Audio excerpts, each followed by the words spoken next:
ओम शांति। आज 4 अप्रैल 2026 आज की साकार मुरली के अनमोल मधुर महावाक्य सुनेंगे। मीठे मीठे बाबा के मीठे बच्चे, अलफ और बे को याद करो तो रमणीक बन जाएंगे। बाप भी रमणीक है तो उनके बच्चे भी रमणीक होने चाहिए। अलफ और बे को याद करो तो रमणीक बन जाएंगे।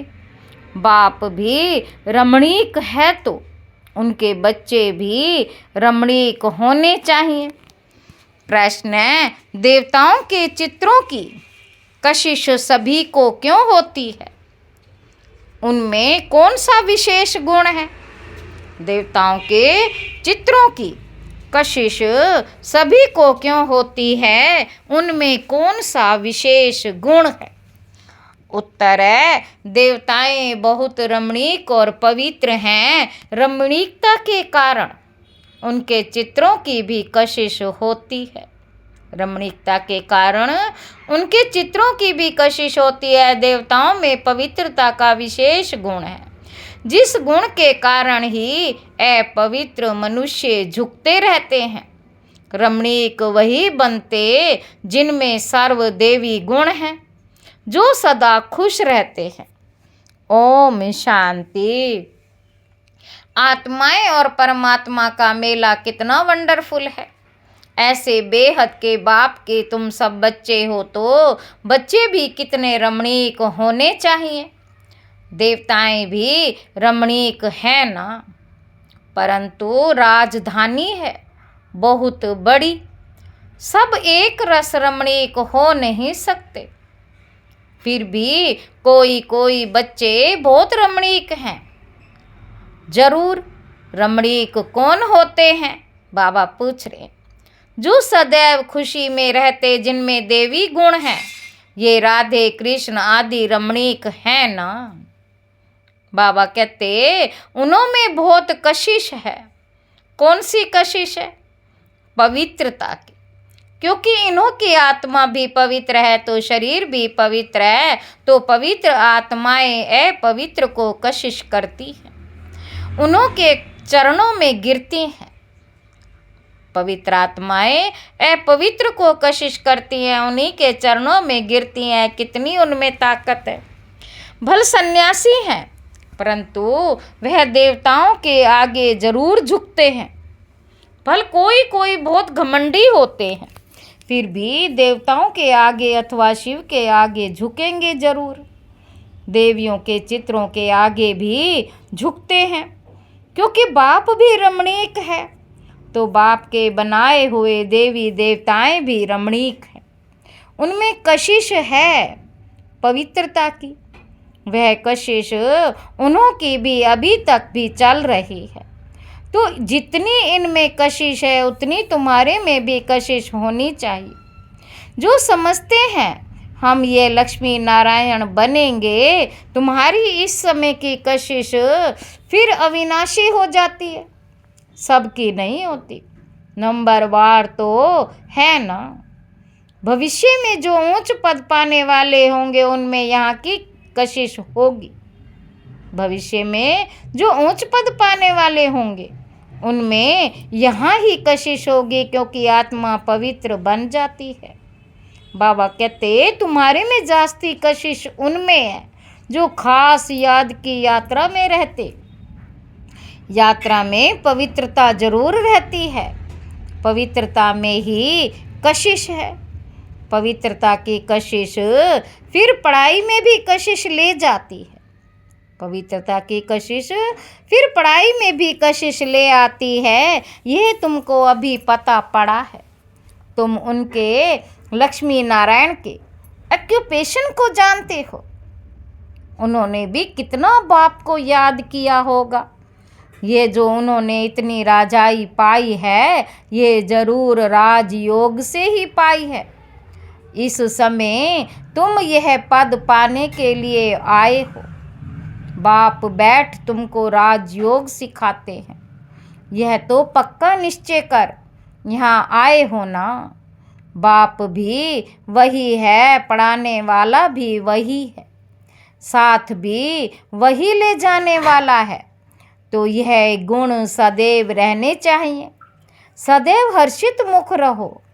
सदैव हर्षित तब रहेंगे जब बाप अलफ की याद में रहेंगे, तब बेकी भी याद रहेगी और इससे रमणीक भी बहुत होंगे। बाबा कहते तुम बच्चे जानते हो हम यहाँ रमणीक बन फिर भविष्य में ऐसा रमणीक बनेंगे। यहाँ की पढ़ाई ही अमरपुरी में ले जाती है। ये सच्चा बाबा तुमको सच्ची कमाई करा रहे हैं। यह सच्ची कमाई ही साथ चलती है 21 जन्मों के लिए। फिर भक्ति मार्ग में जो कमाई करते हो वह तो है ही अल्पकाल सुख के लिए, वह कोई सदैव साथ नहीं देती। बाबा कहते तो इस पढ़ाई में बच्चों को बड़ा खबरदार रहना चाहिए।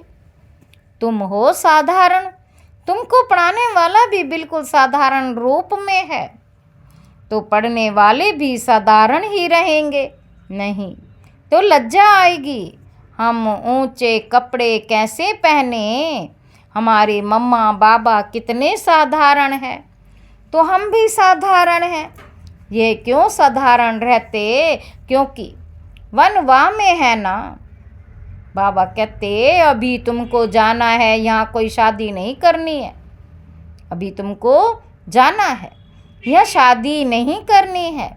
वो लोग जब शादी करते हैं तो कुमारी वनवाह में रहती, मैले कपड़े पहनती, तेल आदि लगाती, क्योंकि ससुर घर जाती है, ब्राह्मण द्वारा सगाई होती है। तुमको भी जाना है ससुर घर, रावणपुरी से रामपुरी अथवा विष्णुपुरी में जाना है। तो यह वनवाह का रिवाज इसलिए रखा है कि कोई भी अभिमान देह का व कपड़ों आदि का ना आए। किसी को हल्की साड़ी है, दूसरों को देखते हैं कि इनके पास तो ऊंची साड़ी है, तो ख्याल चलता है, सोचते हैं कि ये तो वनवाह में है नहीं। लेकिन तुम वनवाह में ऐसे साधारण रहते हुए भी कोई को इतना ऊंचा ज्ञान दो, इतना नशा चढ़ा हुआ हो तो उसे भी तीर लग जाए। भल बर्तन मांजते रहो व कपड़ा साफ करते रहो, बर्तन मांजते रहो, कपड़ा साफ करते रहो। तुम्हारे सामने कोई आए तो तुम झट उनको अलफ की याद दिलाओ। तुमको वह नशा चढ़ा हुआ हो जो सादे कपड़ों में बैठ किसी को नॉलेज देंगे तो वह भी वंडर खाएंगे, इनमें कितना ऊंच ज्ञान है। ये ज्ञान तो गीता का है और भगवान का दिया हुआ है। राजयोग तो गीता का ज्ञान ही है, तो ऐसा नशा चढ़ता है। जैसे बाबा अपना मिसाल बताते हैं, समझो हम बच्चों के साथ कोई खेल कर रहा है, कोई जिज्ञासु सामने आ जाता है तो झट उनको बात का परिचय दो। योग की ताकत, योग बल होने के कारण वह भी वहाँ ही खड़ा हो जाएगा, तो वंडर खाएगा कि ये इतना साधारण, इसमें इतनी ताकत। बाबा कहते फिर वे कुछ भी बोल नहीं सकेगा, मुख से कोई बात निकलेगी नहीं। जैसे तुम वाणी से परे हो वैसे वह भी वाणी से परे हो जाएंगे। ये नशा अंदर में होना चाहिए। कोई भी भाई अथवा बहन आए तो उनको एकदम खड़ा करके विश्व का मालिक बनाने की मत दे सकते हैं, विश्व का मालिक बनाने की मत दे सकते हैं। अंदर में इतना नशा होना चाहिए, अपनी लगन में खड़ा हो जाना चाहिए। बाबा सदैव कहते तुम्हारे पास ज्ञान तो है परंतु योग का जौहर नहीं है। प्योरिटी और याद में रहने से ही जौहर आता है। याद की यात्रा से तुम पवित्र बनते हो, ताकत मिलती है। ज्ञान तो है धन की बात। जैसे स्कूल में पढ़कर MA BA आदि करते हैं तो इतना फिर पैसा मिलता है। यहाँ की दूसरी बात है, भारत का प्राचीन योग तो मशहूर है, यह है याद। बाप सर्वशक्तिमान है तो बच्चों को बाप से शक्ति मिलती है। बच्चों को अंदर में रहना चाहिए। हम आत्माएं बाबा की संतान है, परंतु बाबा जितने हम पवित्र नहीं, अब बनना है। अभी है एम ऑब्जेक्ट योग से ही तुम पवित्र बनते हो। जो अनन्य बच्चे हैं वे सारा दिन यही ख्यालात करते रहेंगे। कोई भी आए तो उनको हम रास्ता बताएं। तरस आना चाहिए, बेचारे अंधे हैं। अंधे को लाठी पकड़ा कर ले जाते हैं ना। ये सब अंधे हैं, ज्ञान चक्षु है नहीं। बाबा कहते अभी तुम्हें ज्ञान का तीसरा नेत्र मिला है तो सब कुछ जान गए हो। सारे सृष्टि के आदि मध्य अंत को हम अभी जानते हैं। ये सब भक्ति मार्ग की बातें हैं। तुमको पहले भी पता था क्या कि hear no evil see no evil ये चित्र क्यों बना है? Hear no evil see no evil ये चित्र क्यों बना है? दुनिया में कोई भी इनका अर्थ नहीं समझते। तुम अभी जानते हो जैसे बाप नॉलेजफुल है, तुम उनके बच्चे भी अब नॉलेजफुल बन रहे हो नंबरवार पुरुषार्थ अनुसार। कोई कोई को तो बहुत नशा चढ़ता है, वह बाबा का बच्चा बनकर और बाबा से पूरा वर्षा नहीं लिया तो बच्चा बनकर ही क्या किया? रोज रात को अपना पोता मेल देखना है। बाबा व्यापारी है ना, व्यापारियों को पोता मेल निकालना सहज होता है। गवर्नमेंट सर्वेंट को पोता मेल निकालना नहीं आता है। ना वे सौदागर होते, व्यापारी लोग अच्छा समझेंगे। तुम व्यापारी हो। बाबा कहते तुम अपने नफ़े नुकसान को समझते हो, रोज खाता देखते हो, मुरादी संभालो। घाटा है व फायदा है, सौदागर हो ना। बाबा कहते तुम अपने नफ़े नुकसान को समझते हो, रोज खाता देखो, मुरादी संभालो। घाटा है व फायदा है, सौदागर हो ना। गायन है ना, बाबा सौदागर रत्नागर है। अविनाशी ज्ञान रत्नों का सौदा देते हैं, ये भी तुम जानते हो नंबरवार पुरुषार्थ अनुसार। सब कोई श्रूढ़ बुद्धि नहीं है। एक कान से सुनते हैं, दूसरे से निकल जाता है। झोली में छेद से निकल जाता है, झोली भरती नहीं है। बाप कहते हैं धन दिए धन ना खुटे। अविनाशी ज्ञान रत्न है ना। बाप है रूप बसंत, आत्मा तो है, उनमें ज्ञान है।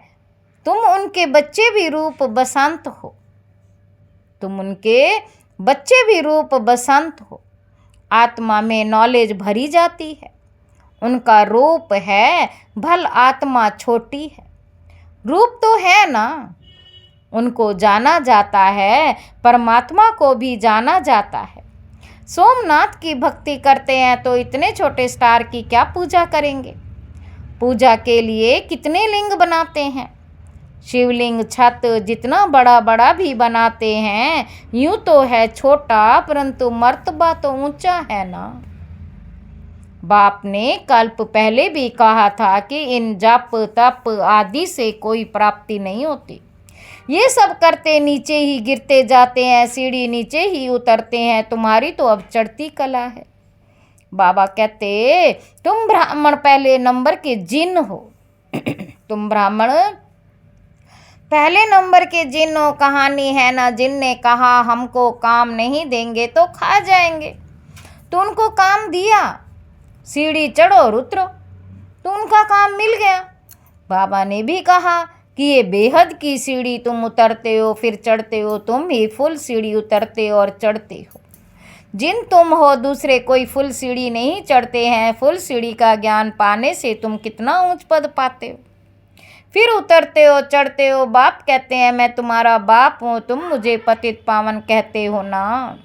मैं सर्वशक्तिमान ऑल माइटी हूँ, क्योंकि मेरी आत्मा सदैव 100% पवित्र रहती है। मैं बिंदी रूप अथॉरिटी हूँ, सब शास्त्रों का राज जानता हूँ। ये कितना वंडर है।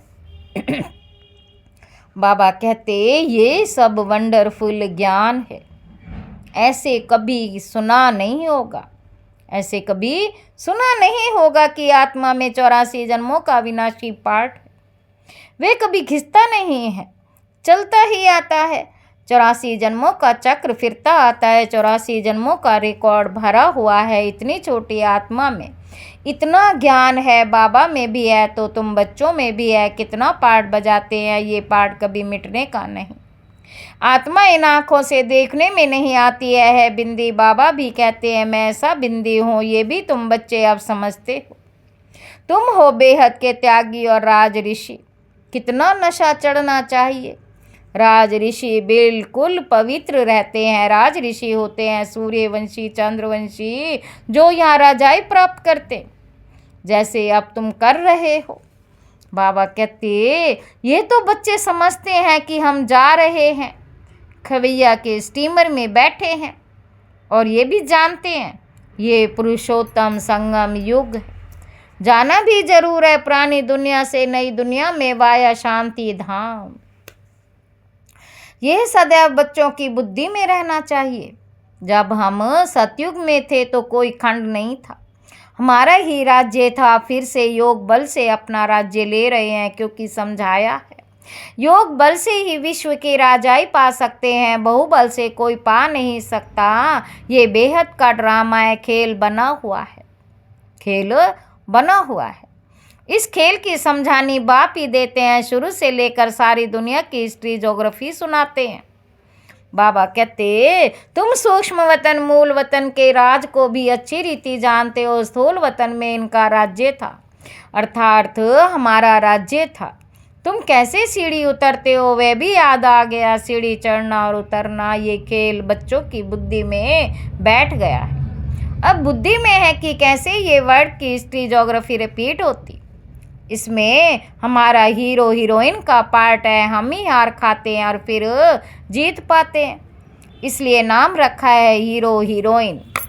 अच्छा, मीठे मीठे सिक्के लदे बच्चों प्रति माता पिता बाप दादा का याद प्यार और गुड मॉर्निंग। रूहानी बाप के रूहानी बच्चों को नमस्ते। हम रूहानी बच्चों की रूहानी बाप दादा को याद प्यार और गुड मॉर्निंग। नमस्ते बाबा, नमस्ते। शुक्रिया बाबा, शुक्रिया। धारणा के लिए मुख्य पॉइंट। पहला पॉइंट, अभी हम वनवा में हैं, इसलिए बहुत साधारण रहना है। कोई भी अभिमान देह का व कपड़ों आदि का नहीं रखना है। कोई भी कर्म करते बाप की याद का नशा चढ़ा रहे। दूसरा पॉइंट है, हम बेहद के त्यागी और राज ऋषि हैं। इसी नशे में रह पवित्र बनना है। ज्ञान धन से भरपूर बन दान करना है। सच्चा सच्चा सौदागर बन अपना पोता मेल रखना है। वरदान है, स्वयं को सेवाधारी समझकर झुकने और सर्व को झुकाने वाले निमित्त और नम्र चित्त भव। निमित्त उसे कहा जाता जो अपने हर संकल्प हर कर्म को बाप के आगे अर्पण कर देता। निमित्त बनना अर्थात अर्पण होना, और नम्र चित्त वह है जो झुकता है। जितना संस्कारों में संकल्पों में झुकेंगे उतना विश्व आपके आगे झुकेगी। झुकना अर्थात झुकाना। ये संकल्प भी ना हो कि दूसरे भी हमारे आगे कुछ तो झुकें। जो सच्चे सेवाधारी होते वे सदैव झुकते हैं, कभी अपना रोब नहीं दिखाते। स्लोगन है, अब समस्या स्वरूप नहीं समाधान स्वरूप बनो। ये अव्यक्त इशारे महान बनने के लिए मधुरता और नम्रता का गुण धारण करो।